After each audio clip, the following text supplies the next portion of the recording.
Hello everyone, it's been like 8 months since the last time we did an update video like this. PS5 confirmed facts, details, features, and a lot has changed since then, especially with that Road to PS5 video.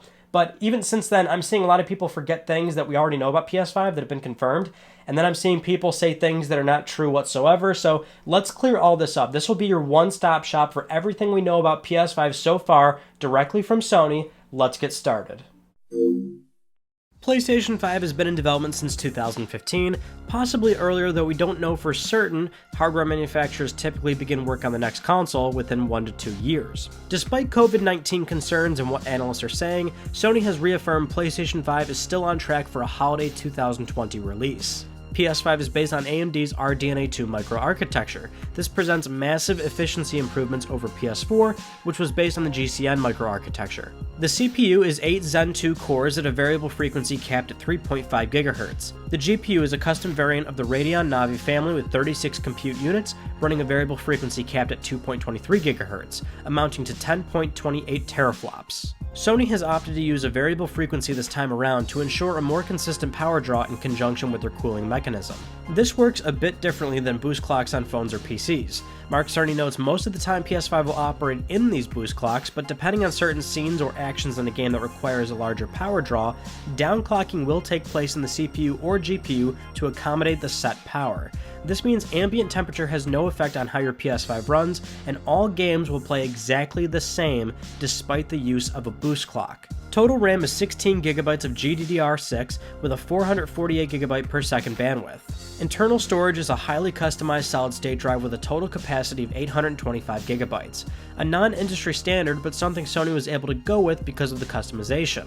This SSD has class-leading performance with an I/O throughput of 5.5GB per second on raw data and 8 to 9GB typical of compressed data. Some of the key points they want to achieve with this blazingly fast SSD is to load games up in 1 second, have no loading screens whatsoever, instantly come back after a death or failure in-game, and make fast traveling just that, really fast. Beyond loading screens, Sony wants developers to be able to freely rethink how they make their games. As an example, no more arbitrary long corridors or elevator rides. These are things that are usually designed the way they are to load the next area of your game, and Sony wants to remove this completely. This SSD will be user upgradable, with some caveats. While you will be able to buy a replacement drive from a third-party company, you will have to ensure that the drive is fast enough. Currently, there are no consumer drives fast enough for PS5, so Sony will be testing various M2 SSD drives over time and will let consumers know which ones are fast enough and which ones will physically fit, as there is no standardized dimensions for M2 drives. The system will support 8K, 4K, and a 120Hz refresh rate. It will also have a 4K Blu-ray disc drive reading 100GB discs. PS5 games will be installed a bit differently than PS4. Instead of one large block of data, particular sections of a game could be installed and deleted. For example, installing just the multiplayer component of a game, or install the whole thing, but delete the single-player campaign once you're done with it to save space. Installing game patches will also be a thing of the past. Traditionally, you download an update and then it has to install by overwriting the block of data before it. This time around, a patch is downloading into the block of data currently existing and is ready to be used right away without the copying process. You will be able to use a traditional external HDD, but this is storage for your PS4 content. While you can save PS4 games to the SSD, Sony recommends saving your SSD space for PS5 games while keeping PS4 content on the HDD. Speaking of PS4 games, PS5 will be backwards compatible with the vast majority of the PS4 catalog, totaling over 4,000 games. Currently, Sony is testing the backwards compatibility feature and seeing boosted performance on older titles with excellent results. This means some games may have a higher resolution or frame rate, though Sony has said the boosted frequency on PS5 is so much that some titles may actually experience compatibility issues. They are currently testing the PS4 library to ensure all games can properly play at boosted frequencies with no issues. If not the case, the game in question will be played in legacy mode. If it only has a base PS4 mode, it will play as it should on a PS4. If it had PS4 Pro enhancements, it will play at that frequency. When playing a PS4 game on PS5, you will be able to play online with other PS4 players no problem, and vice versa. There is complete cross-generation capability with gaming online, messaging, and voice chat. PS5 will support hardware-accelerated ray tracing, a development technique that simulates light more naturally in complex 3D environments. Sony has detailed the various aspects of how ray tracing can be utilized. With global illumination, shadows, reflections, and even audio, ray tracing is usually very intensive on hardware, and PS5 system architect Mark Cerny claims he's already seeing a PS5 game using reflections in complex animated scenes with only modest costs on the hardware. Sony is making sure audio plays a big role in PS5 with a chip dedicated to handling a game's sound. They're calling this the Tempest 3D audio tech, and it acts almost like a PS3 SPU. This specific audio hardware has the same SIMD power and bandwidth of all 8 Jaguar cores in the PS4. The Tempest engine has enough power that, in theory, developers could leverage some of it for other aspects of their games. With Tempest, Sony wants sound to have locality and presence. Instead of hearing an enemy in a general direction, they want to simulate sound as if you know exactly where it's coming from. Or something as simple as rain. Instead of it being a single piece of audio, it could be as though you're really hearing multiple drops of rain around you. One of the biggest goals for 3D audio is making it available to everyone without the need to purchase any extra equipment. Sony is currently working on implementation for headsets and is well underway on virtual surround sound for TV speakers and soundbars. Over time, Sony will also work on implementation for setups with multiple speakers. The company wants to ensure your audio experience is truly tailored to you by utilizing head-related transfer function, HRTF for short. This is the basic makeup of your ear and head, and it's completely unique to you. If you listen to a game using an HRTF that closely resembles yours, it sounds drastically better. When PS5 launches, there will be 5 different HRTF profiles to choose from, so users can pick the one that's best for them. But PS5 architect Mark Cerny has implied down the road they might be able to use a neural network where you send a picture of your ear to Sony's cloud, and then a more personalized HRTF profile is sent to you out of Sony's library. The PS5 UI will be able to present relevant information without starting a game. For multiplayer titles, active friend lobbies can be presented in the UI, or let's say you're halfway into a single-player game. The UI will tell you what mission you're on, what's in your inventory, things like that. Despite the fast boot time, Sony wants you to know what's in your game so you don't have to start them to see what's up. The controller, which has not been officially named anything yet, will have resistive and adaptive triggers. Developers can program games to make controls feel more weighted or slick. If you're firing a gun, the triggers can have different resistance levels based on the weapon you're using. It will also utilize haptic feedback for a more dynamic rumble experience. The thumbsticks will also take advantage of these features as well, where moving your character through an icy environment could feel more sensitive, or while going through sand could feel very slow. The controller also has an improved speaker, larger battery, and it does use USB-C. The current PlayStation VR headset and games will be supported, but they are not sharing any details about the next generation headset. But Sony's global head of R&D, Dominic Mallinson, did confirm it will not launch alongside PS5, telling CNET, "There's no reason for us to coincide it with a new console. From the point of view of the consumer, to be bombarded with many things, oh, you have to buy this, you have to buy that, is a message that we don't want to send. In some ways, it's good to have a little breathing space between those things." A number of third-party developers have already confirmed some of their games will have next-generation versions, but the first publicly revealed PS5 game is Godfall, coming late 2020. It's a fantasy hack-and-slash looter. Bluepoint Games, well known for doing many remasters and remakes for Sony, has also confirmed they're working on a PS5 game.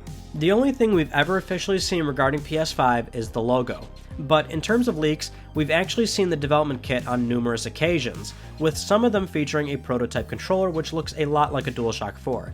This oddly designed dev kit has a lot of ventilation with a unique V-like design. All the important information in I/O is up front for development purposes, and game studios have had them for months to over a year. The dev kit is in no way indicative of the final hardware design, and the final retail PS5 will look nothing like it. And with that, actually, let's dive into things that we do not know, as in if you see anything online right now in headlines or videos or whatever else, it's fake. No one knows what PS5 looks like. There's a plethora of fake pictures online, including the controller and UI. We've seen nothing regarding the actual PS5 hardware. The only thing we do have is a bad camera angle of a presentation Sony held showing Spider-Man running on PS5 versus PS4 to illustrate the PS5's SSD speeds. We also do not, and I repeat, do not know anything about backwards compatibility beyond PS4, as in PS1, PS2, PS3. There still seems to be a lot of misinformed understandings on this topic, so let's run through this. PS3 support is highly unlikely. The PS3's architecture is very complex and difficult to emulate. It's very intensive on hardware and requires a lot of effort. Our PCS3 is often used as an example of why it's possible, but you can argue the opposite. There's massive compatibility issues and bugs with a lot of games, and clearly illustrates how much of a hurdle it would be. In theory, Sony's engineers could probably get something usable on a title-by-title basis, but the amount of resources required likely isn't worth it. So emulating PS3 is not an option. The other way would be system on a chip. This means putting PS3 hardware into PS5. This would drive costs up substantially, and it would be passed on to the consumer.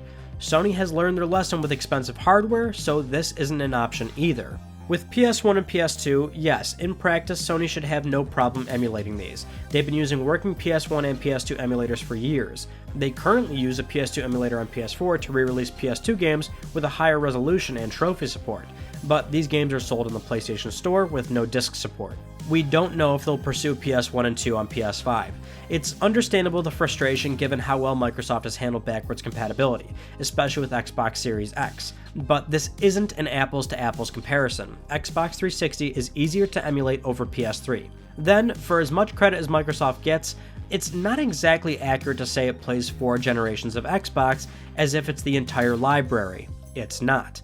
Microsoft needs to curate that list. Every 360 and original Xbox game must be approved. It goes through testing and certification. This is so Microsoft can also sell the games again even if you don't have a disc today. It's how they monetize their efforts. And with games, the older you go, the more difficult it is to get a license. There's only 39 original Xbox games approved. This is just like when Sony sold PS1 games on the PlayStation Store on PS3. There's just not many. So there's a lot of avenues in how backwards compatibility is approached, but the options look grim for PS3. PS1 and PS2 are possible, but it depends on if they even want to pursue it. If they try to monetize it, that's how you get a very small library of games. If you emulate everything like how all PS3s played PS1 games, you add liability and complexity with no financial benefit. In short, for now, expect no backwards compatibility for these, and anything on top is a bonus. Now, onto Sony's strategy. Once again, these are all confirmed facts. The next-gen PlayStation is being aimed at hardcore gamers who care about features, graphics, and games. Sony will be focusing on less frequent game releases, but larger-scale, bigger-budget, narrative-driven experiences.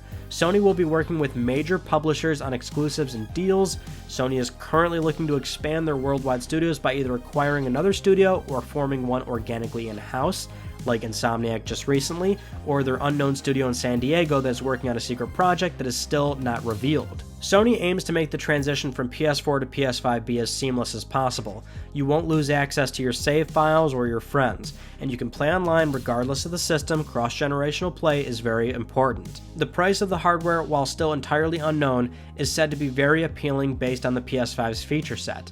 This is from the system architect Mark Cerny. So as of right now, that's everything surrounding Sony's next generation machine. Consider yourself caught up and officially informed.